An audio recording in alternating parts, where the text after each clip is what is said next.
Hello guys. So today we are going to talk about problem of the day on Geeks for Geeks. The topic of the problem is array operations.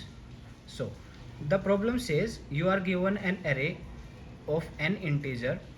You must return the minimum number of operations required to make the array zeros. For this you can perform following operation.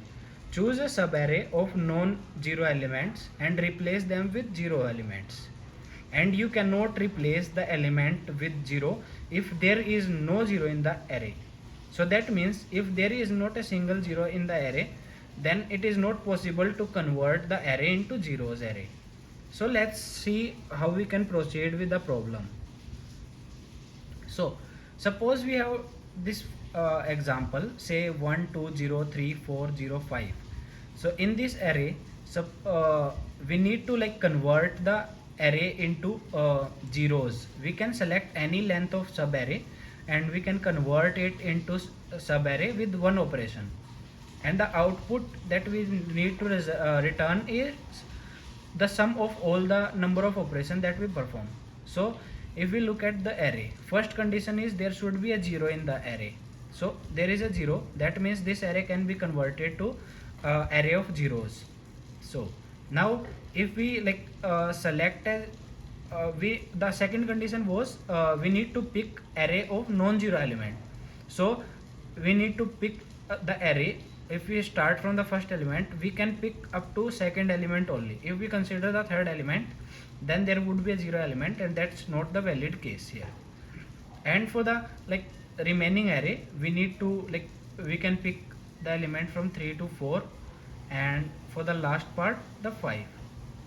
So in one operation we can turn this into zeros, in one operation we can turn this part into 0, and in the last operation we can turn this part into 0. So the output here will be 3. Now a simple approach that most people would think is suppose there are two zeros, so the output should be two zeros would if we consider the zeros as the cutting point, so the two zeros will divide our array into three parts. So most people would think let's count the number of zeros, and that would give us plus adding 1 to that will give us the output. So in this case, if we follow the given approach, then we would end up with the result 3, because the number of zeros equal to 2. So that's output 3 is equal to 3 is right answer. But let me give you an example here. Suppose we have 1 0 0 3 4 0 5. In this case, the number of zeros would be 3, and for the from the our assumed solution, the output should be 4, which is wrong answer. Other thing we can do is most people would think the solution for this would be to to keep count of zeros island. We can divide the array into zeros subarray and ones subarray, zeros subarray and ones subarray, or we can say non-zeros subarray, non-zeros subarray. So if we count the number of non-zeros subarray and zeros subarray, and from that we can check both the condition.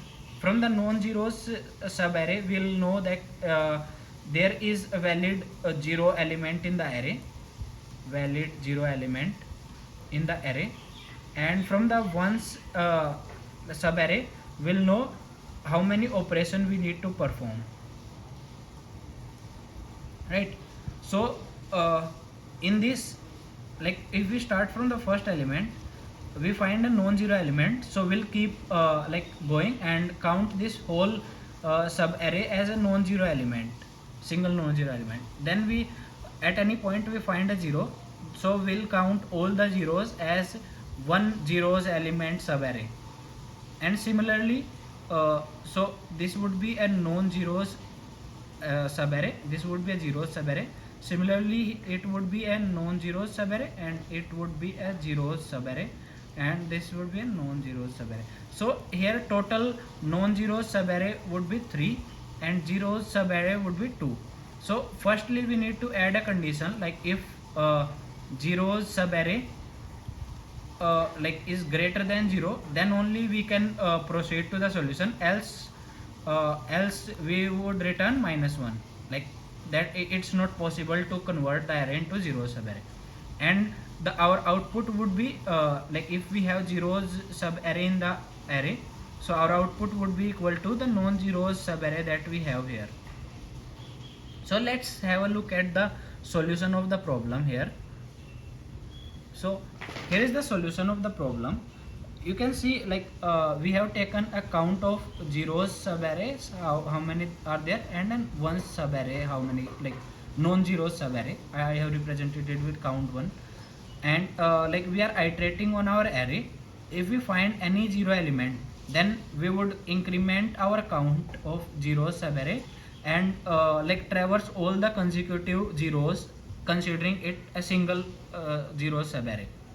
And if we find any non-zero element, so we consider we count the non-zeros subarray count, and like traverse all the non-zero element, include, like assuming they are a single entity. Now at the end, if there is no zeros subarray, then it is not possible to convert the array into zeros. And then if there are zeros, then we'll see, like if there is no ones, like non-zeros subarray, then the output would be 0, which means the array contain all the zeros. For example, we have an array, suppose of 4 element, that is 0 0 0 0. So in this array we do not need to perform any operation, so the output would be 0. And else will return the count of all the non-zeros subarrays that we have, because for each subarray it will take only one operation. So that would be our solution, and hope you got the approach.